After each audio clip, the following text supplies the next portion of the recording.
Chers frères et sœurs, bonjour. Bonjour aussi à tous les téléspectateurs de Sel et Lumière, cette Eucharistie qui nous tourne vers le mystère de l'Église construite sur les liens de l'amour. Ces liens, nous laissons Dieu lui-même les restaurer en nous, entre nous et au cœur du monde, au nom du Père, du Fils et du Saint-Esprit. La grâce de Jésus, notre Seigneur et Sauveur, l'amour de Dieu, notre Père, et la communion dans l'Esprit Saint soient toujours avec vous.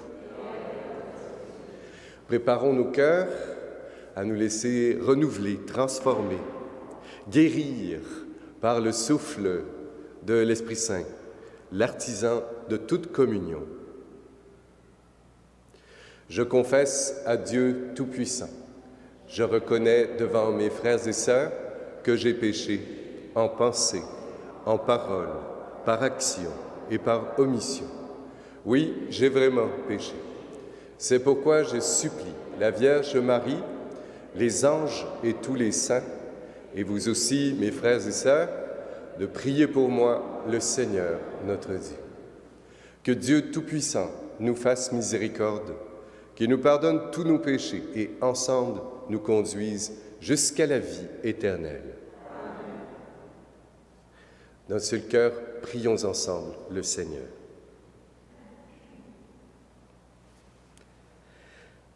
Dans ton amour inlassable, Seigneur, veille sur ta famille. Et puisque ta grâce est notre unique espoir, garde-nous sous ta constante protection, nous te le demandons par Jésus-Christ, lui qui vit et règne pour les siècles des siècles. Amen.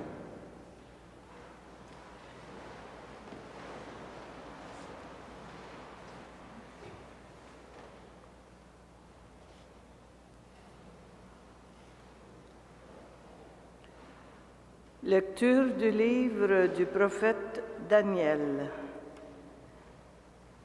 En ces jours-là, Daniel dit à Nabuchodonosor, « Ô roi, voici ta vision. Une énorme statue se dressait devant toi, une grande statue, extrêmement brillante et d'un aspect terrifiant. Elle avait la tête en or fin, la poitrine et les bras en argent, le ventre et les cuisses en bronze, ses jambes étaient en fer et ses pieds en partie de fer, en partie d'argile. Tu étais en train de regarder. Soudain, une pierre se détacha d'une montagne sans qu'on y ait touché. Elle vint frapper les pieds de fer les pieds de fer et d'argile de la statue et les pulvérisa. Alors furent pulvérisés tout ensemble le fer et l'argile, le bronze, l'argent et l'or. Ils devinrent comme la paille qui s'envole en été au moment du battage. Ils furent emportés par le vent sans laisser de traces. Quant à la pierre qui avait frappé la statue, elle devint un énorme rocher qui remplit toute la terre. Voici le songe, et maintenant, en présence du roi, nous allons en donner l'interprétation. C'est à toi, le roi des rois, que le Dieu du ciel a donné cette royauté, puissance, force et gloire. C'est à toi qu'il a remis les enfants des hommes, les bêtes des champs et les oiseaux du ciel, quelle que soit leur demeure. C'est toi qui l'as rendu maître de toutes choses. La tête d'or, c'est toi. Après toi s'élèvera un autre royaume inférieur au tien, ensuite un troisième royaume, un royaume de bronze qui dominera la terre entière. Il y aura encore un quatrième royaume, dur comme le fer. De même que le fer brise et écrase tout, De même, il pulvérisera et brisera tous les royaumes. Tu as vu les pieds qui étaient en partie d'argile et en partie de fer. En effet, ce royaume sera divisé. Il aura en lui la force du fer, comme tu as vu du fer mêlé à l'argile. Ces pieds, en partie de fer et en partie d'argile, signifient que le royaume sera en partie fort et en partie faible. Tu as vu le fer associé à l'argile, parce que les royaumes s'uniront par des mariages, mais ils ne tiendront pas ensemble, de même que le fer n'adhère pas à l'argile.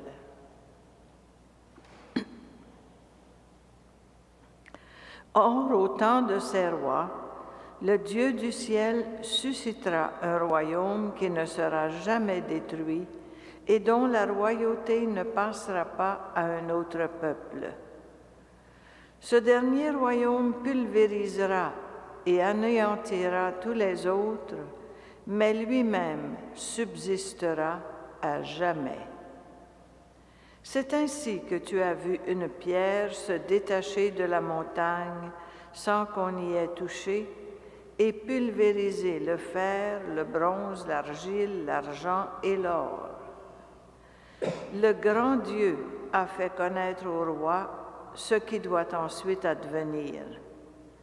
Le songe disait vrai, l'interprétation est digne de foi. Parole du Seigneur. Nous rendons grâce à Dieu.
Le Seigneur soit avec vous. Et avec votre esprit. Bonne nouvelle de Jésus-Christ selon saint Luc.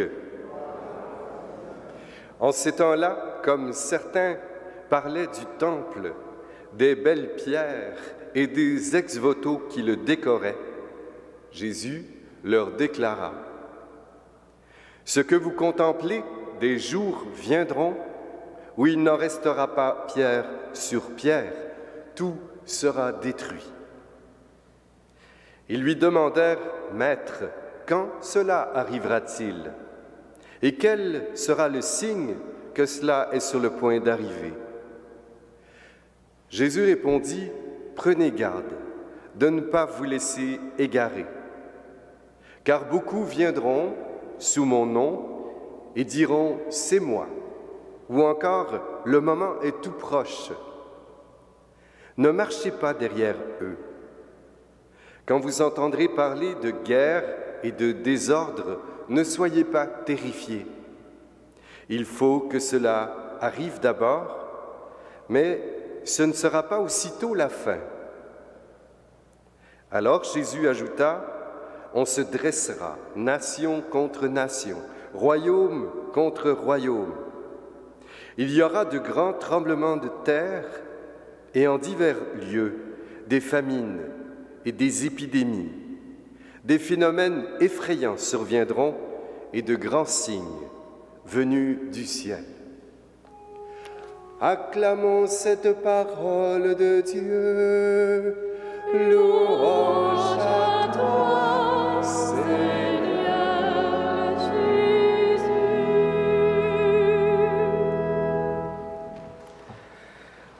En gravissant les marches de cet imposant oratoire ce matin, j'avais sous les yeux, nous l'avions tous, un signe de cette parole.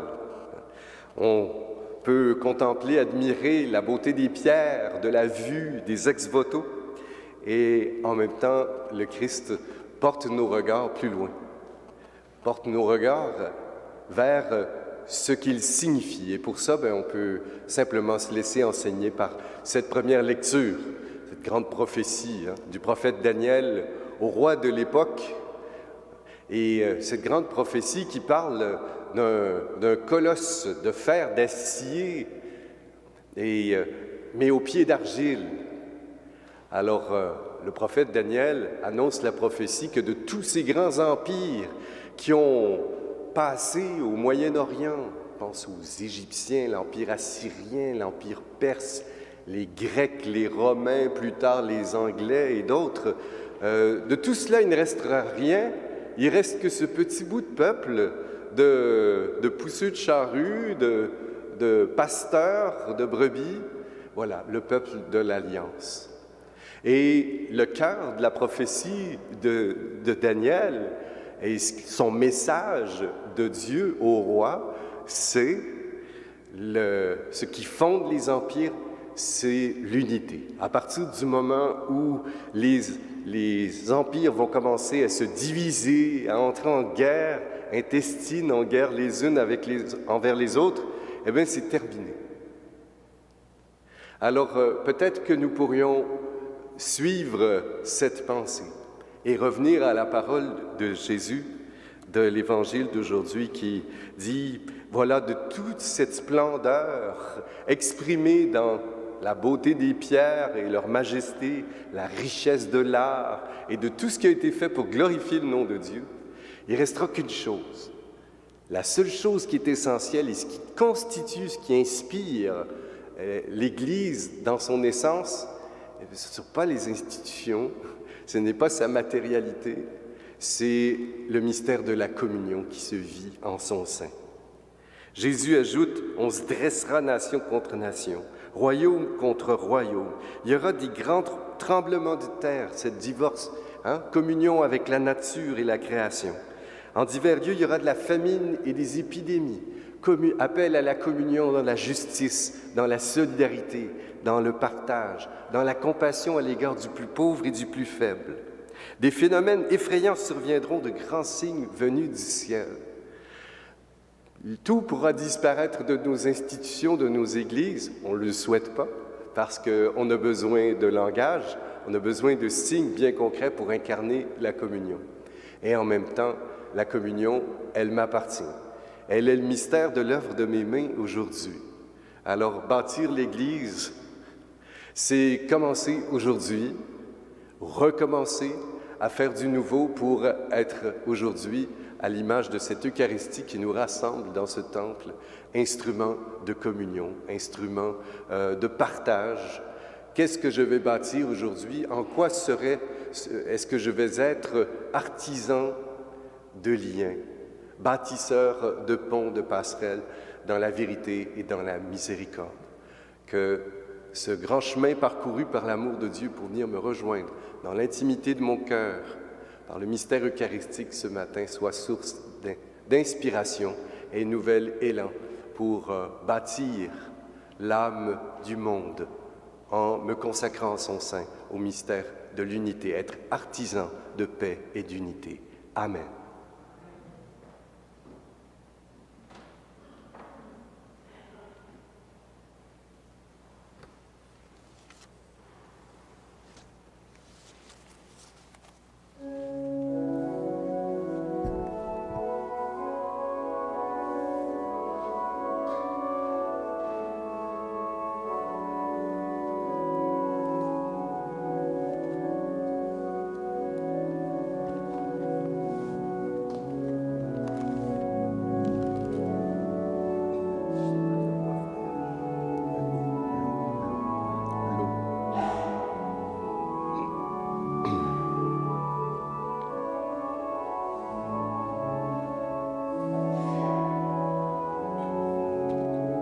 Tu es béni, Dieu de l'univers, toi qui nous donnes ce pain, fruit de la terre et du travail des hommes, nous te le présentons.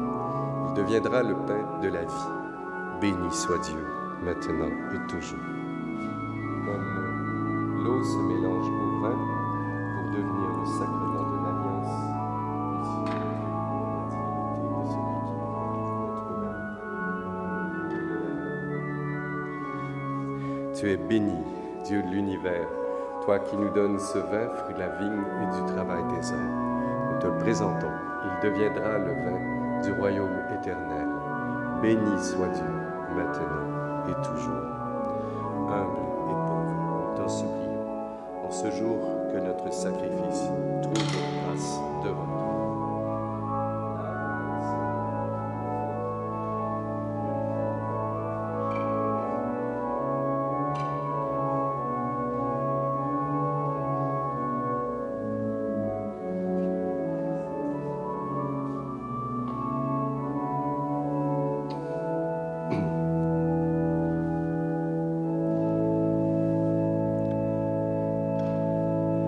Prions ensemble, mes frères et mes sœurs, au moment d'offrir le sacrifice de toute l'Église.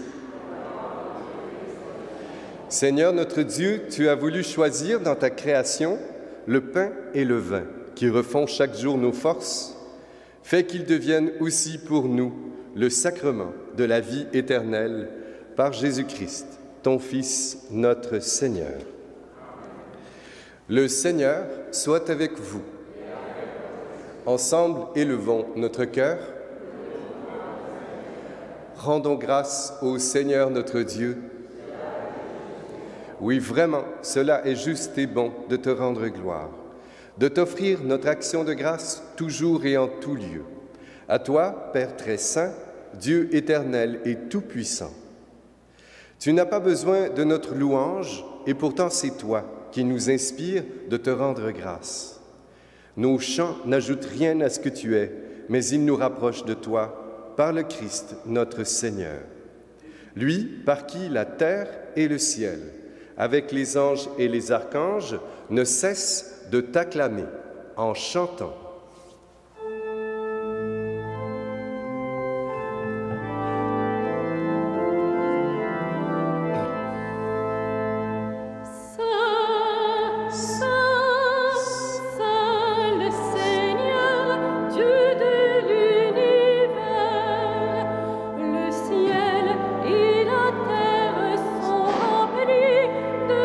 Gloire, Hosanna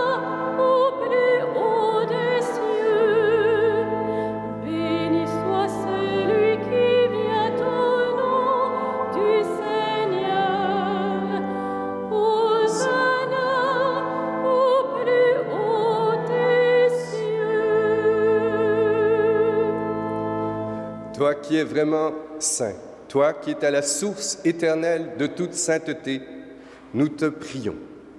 Sanctifie ces offrandes en répandant sur elles ton esprit, qu'elles deviennent pour nous le corps et le sang de Jésus, le Christ, notre Seigneur. Au moment d'être livré et d'entrer librement dans sa passion, il prit le pain, il rendit grâce, il le rompit et le donna à ses disciples en leur disant « Prenez, mangez-en tous, ceci est mon corps, livré pour vous. »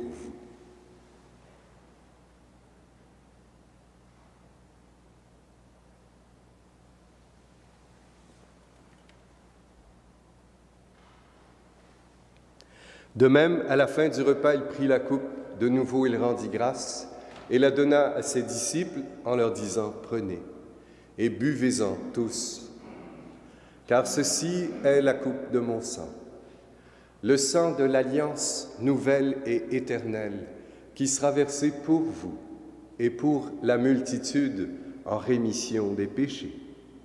Vous ferez cela en mémoire de moi. »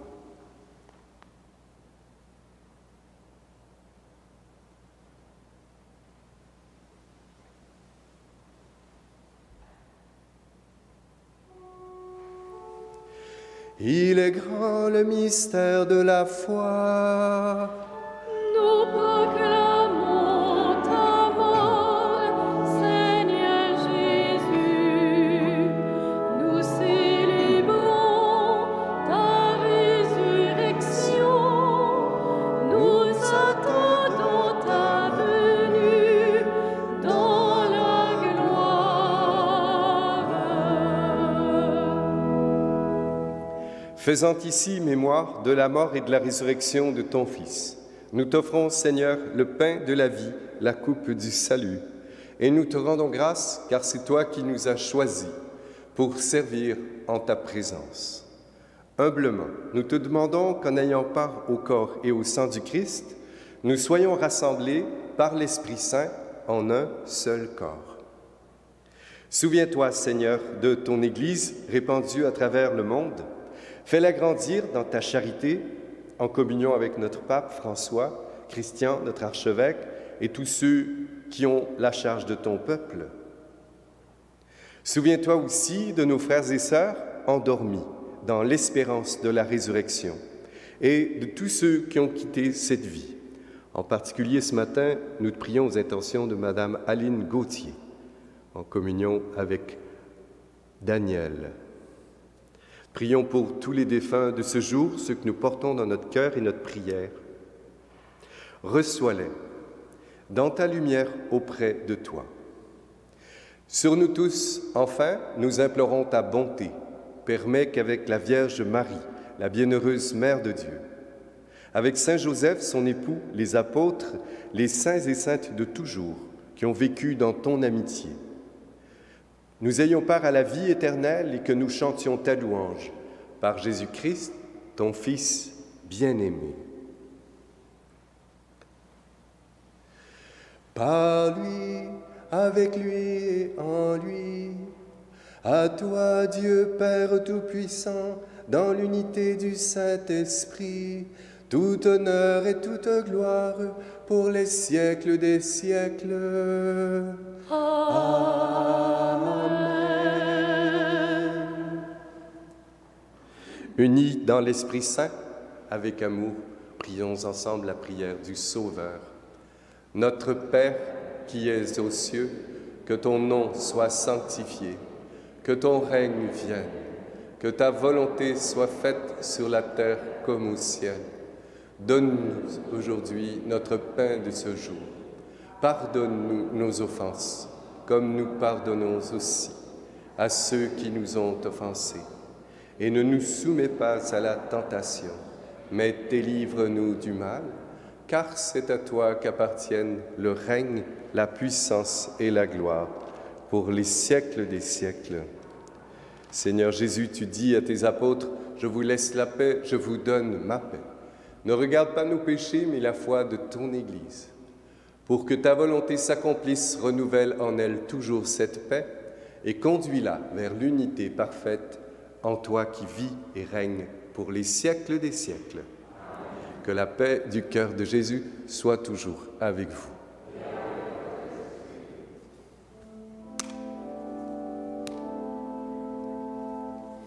Agneau de Dieu qui enlève le péché du monde, prends pitié de nous. Agneau de Dieu qui enlève le péché du monde,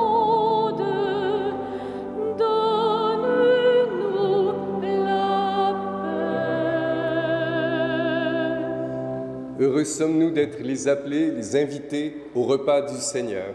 Au milieu de nous, le signe vivant du don de Dieu, l'agneau qui enlève le péché du monde. Seigneur, je ne suis pas digne de te recevoir, mais dis seulement une parole et je serai guéri. Que le corps et le sang du Christ nous gardent pour la vie éternelle.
En paix, rendons grâce et prions encore notre Seigneur.